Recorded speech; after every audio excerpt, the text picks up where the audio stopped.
фильмы и телесериалы, премьеры в кинотеатрах и на международных кинофестивалях, звездная жизнь и рабочие будни. Все, что происходит в кинематографе Казахстана, смотрите в программе «Наше кино». Сегодня в программе казахстанский фильм «Куб» будет показан на кинофестивале в Японии. Кино и театральные постановки Антона Балкунова. Актеру Асанале Ашимову 80 лет. Участие казахстанских кинокартин на международных кинофестивалях – это всегда положительный показатель. Так, в этом году в конкурсную программу Азиатского кинофестиваля короткометражного кино Short Short Films and Asia попала короткометражная картина «Куб». В качестве режиссера выступил Максим Кадаров, а продюсерами стали Саян Габдуллин и Руслан Тлемисов.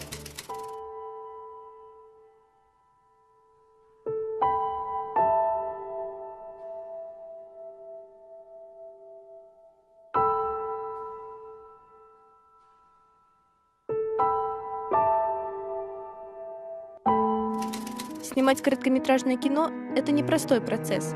Очень сложно найти деньги на производство. В Казахстане короткий метр не выходит на большой экран, разве что только во время закрытых показов, и получает должное освещение только на кинофестивалях.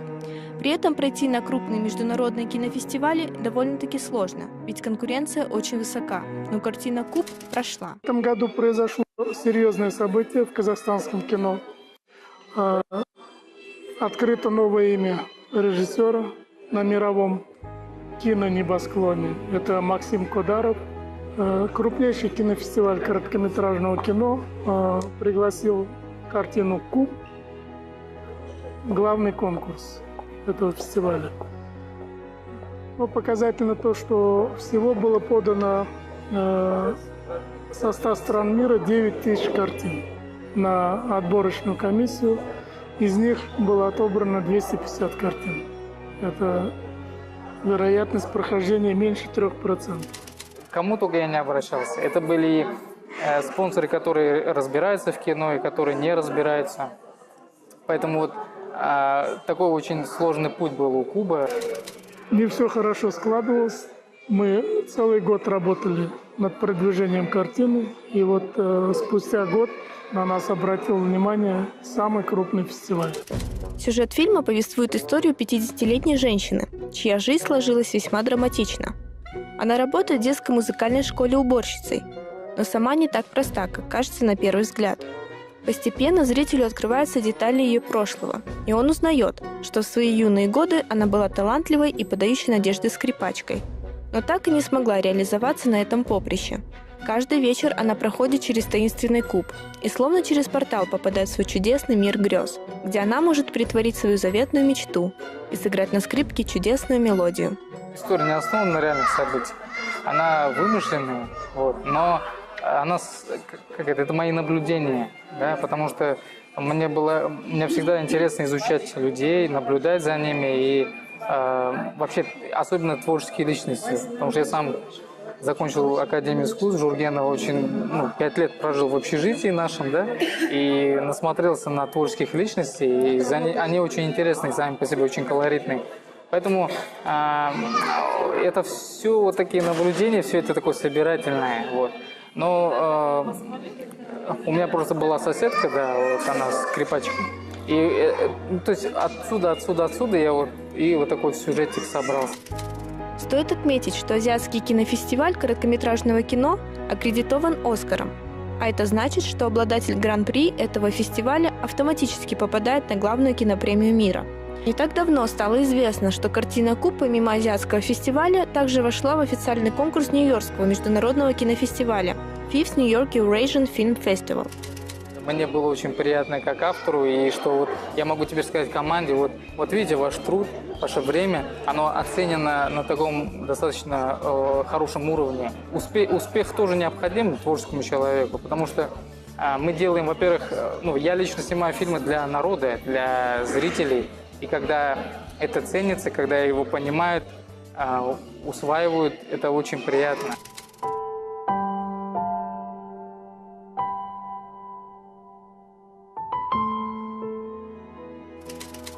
Можно сказать, что то, что картина попала на такой крупный кинофестиваль, это уже своего рода победа. Но все же такой хорошей картине хочется пожелать быть не просто участником, но и взять призовое место на этом фестивале. Нам давно хотелось сделать сюжет о художнике-постановщике Антоне Балкунове, который работал на таких фильмах, как «Нагима», «Бопем» Жанны Исабаевой. Но так случилось, что, придя сюда, в театр «Артишок», когда мы увидели спектакль «Уят», мы поняли, что этот сюжет надо сделать обязательно, потому что на самом деле вот спектакль стал большим явлением в культурной жизни Казахстана. И очень приятно, что сценографом здесь также Антон Балкунов. Антон закончил отделение сценографии нашей Академии искусств имени Жургенова и, в общем-то, работал как график, как постановщик в театре и пришел достаточно неожиданно в кино. И сразу же первая работа «Нагима» была замечена на международном кинофестивале в Бусане, где ее пригласили в особую программу. Куда собралась? К матери. Ты же сирота. Я ваша дочь. Вы меня в детдоме 18 лет назад оставили. Уходи. Я тебе не мать. Ну почему ты не сдохла? Как раз где-то в этот период, когда я учился, ко мне обратилась Жанна Исабаева и пригласила меня работать в «Нагиму». Это вот мой первый полнометражный фильм, где я работал как художник-постановщик в кино. Жанна дала мне сценарий, я прочитал сценарий. Мы обменялись какими-то мнениями по этому поводу, то есть по поводу атмосферы, как, что может происходить, кто какой, ну просто поговорили. И потом у нас начался застольный период, раскадровочный. Мы сидели на раскадровках, все придумывали, рисовали героев, рисовали, как снимать, как, куда, откуда, какие локации должны быть и так далее.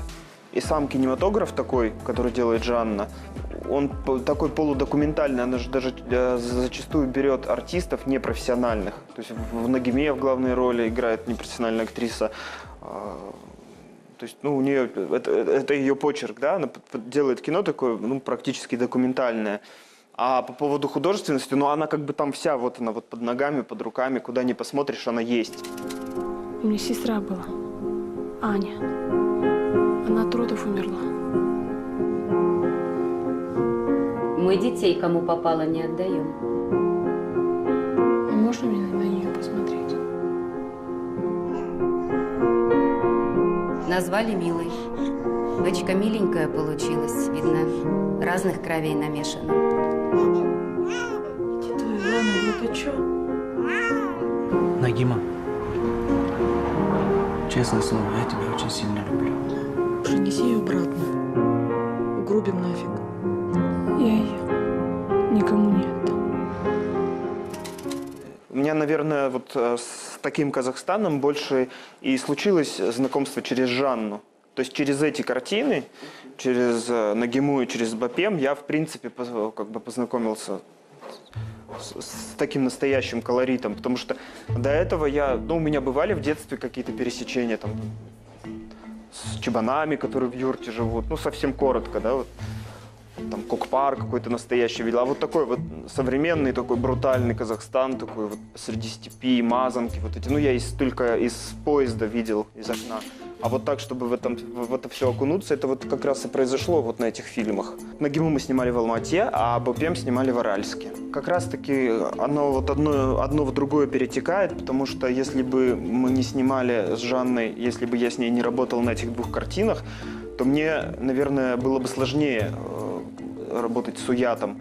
А когда мы работали с «Уятом», то есть там, допустим, часть сценографии, которая в ауле находится, да, то есть там пространство поделено, городское пространство, холодное серое пространство и пространство аула.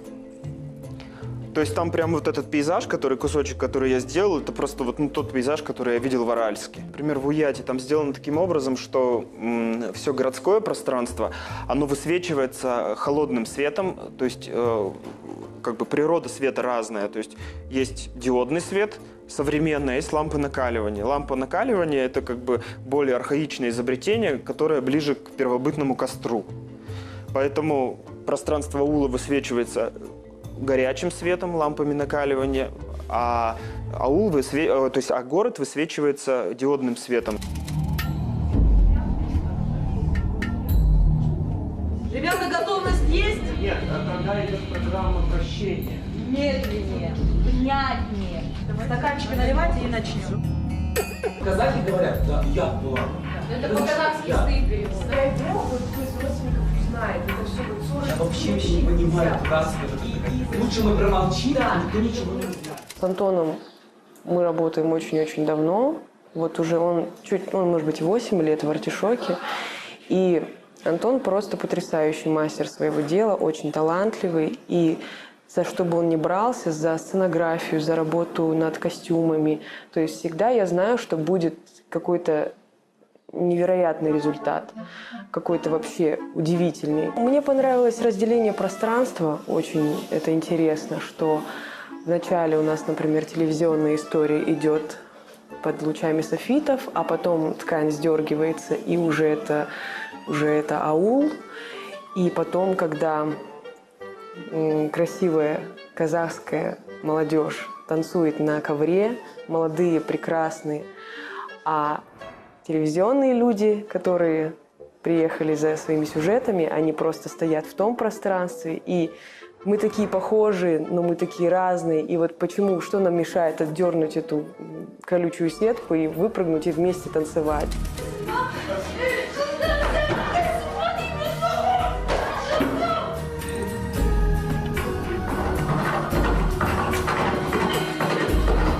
Класс. Уят – название для программы. Уят!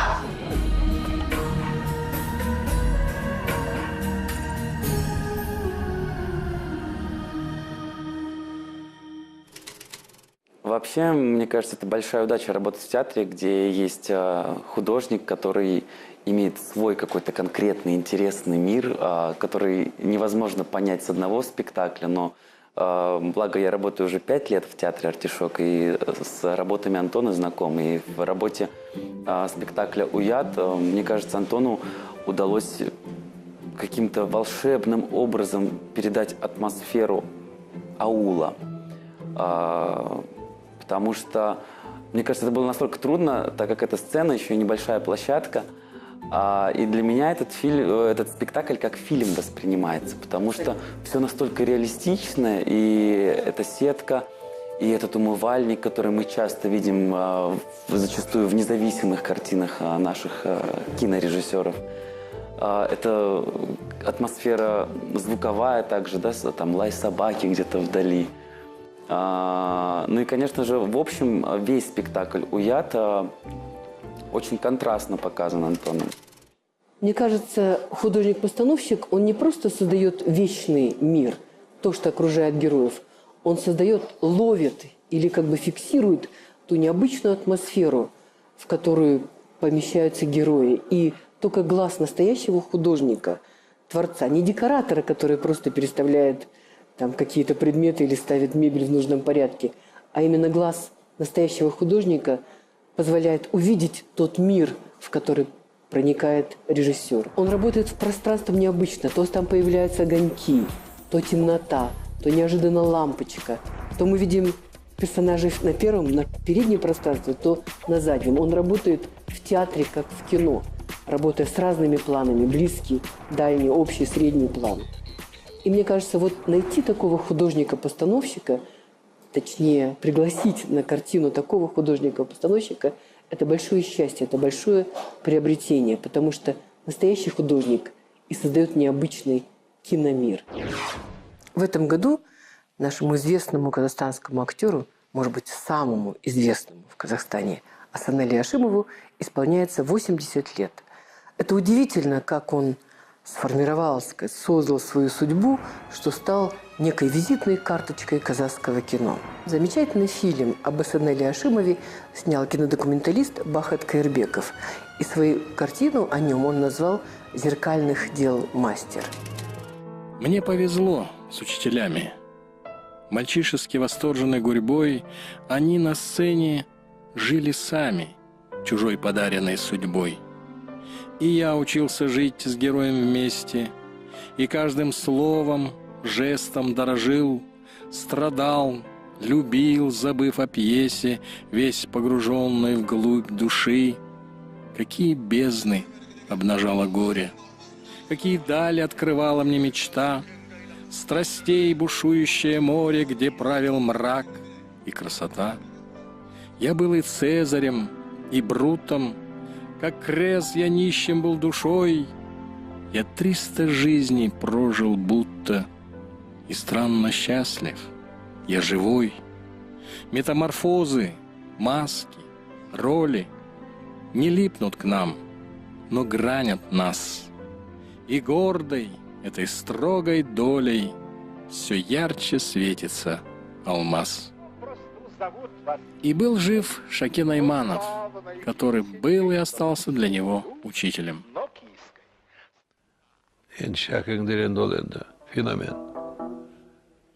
Особая статья «Феномен Шакена».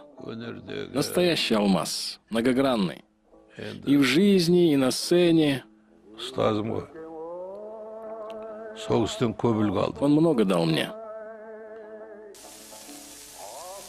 Ну, говори. Говори открыто и честно. Постараюсь объяснить. Только без обиды. Даю слово. Свои две главные роли он сыграл в 33 года. Это Бекежана в фильме «Кожебек» и Чадьярова в «Конце атамана». Казалось бы, 33 года, самое начало, только такой вот подъем в карьере. Дальше он снялся больше, чем в 36 фильмах, но эти роли остались главными. За 10 лет, с 1970 по 80-й, он удостаивается званий заслуженного артиста республики, народного артиста СССР, лауреата Госпремии Республики, затем Союза. Весть о первом звании пришла к Асан Али, когда он снимался в фильме своего тестя Шакена Айманова «Конец атамана». Параллельно шли съемки у Султана Ходжикова в фильме «Кожебек». Именно в роли Бекежана проявился творческий подход к решению образа. Асан Али решил облагородить и защитить своего героя. Да, Бекежан пошел на убийство соперника. Но разве у него был другой выход? Ему надо было отстоять не только свою любовь, но и мужское достоинство, ведь Жибек была обещана ему. И Бекежан в исполнении Ашимова, отрицательный персонаж, заслонив собой центральный образ Толегена Степного Ромео, обаял зрителя. Это был настоящий успех. Образ Чадьярова проходил, можно сказать, через всю жизнь Асан Али Ашимова. Это «Конец атамана», картина Шакена Айманова. Это «Транссибирский экспресс». Проходит еще какое-то время, и он снимается в фильме «Маньчжурский вариант». С Чадьяровым я живу вот уже 32 года. Эта роль воспитала меня. И во мне есть черты Чадьярова. К примеру, жесткость, требовательность по отношению к себе, к семье. И к двум сыновьям своим я отнюдь не был мягким. И что самое интересное, в 75 лет он снимается в картине «Кто вы, господин К?». И вот это воспоминание о Чадьярове много лет спустя дает совершенно новый облик этому персонажу. Ey takappar dünya, mağan da bir qaraş. Tanıyor musun sen beni? Men Qazaktın balası.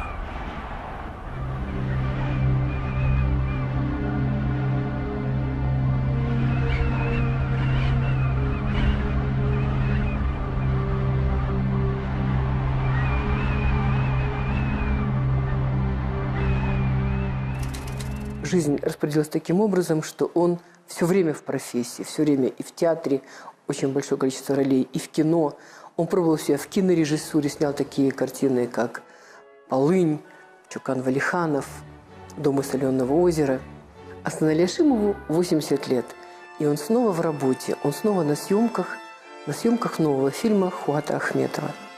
Мы поздравляем нашего юбиляра и, конечно, желаем ему долгих лет и новых хороших ролей.